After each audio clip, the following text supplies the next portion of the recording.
से हथवा शोभे हो दुल्हा लाली रे डुमलिया। से धरी देहुना लाड़ो रानी के सेनुरवा, से धरी देहुना लाड़ो रानी के सेनुरवा।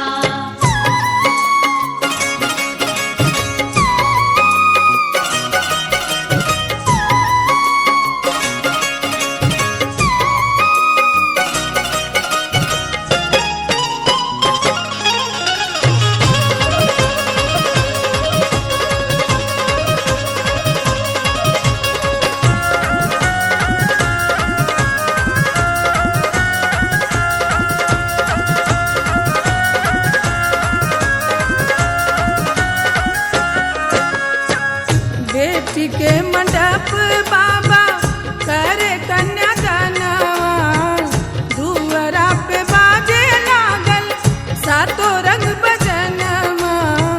कुल परिवार सब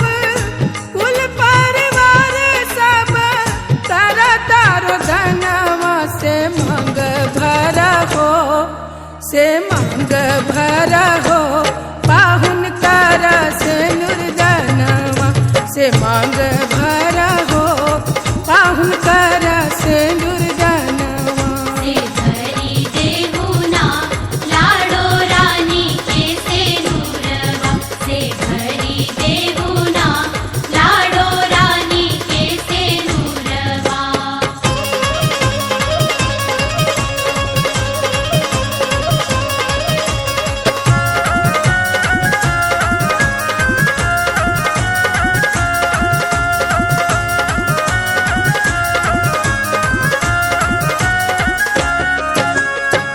सखी सब मंगल गावे आइल शुभ बेरवा, दुल्हिन दुल्हा संगे पहली सात फेरवा।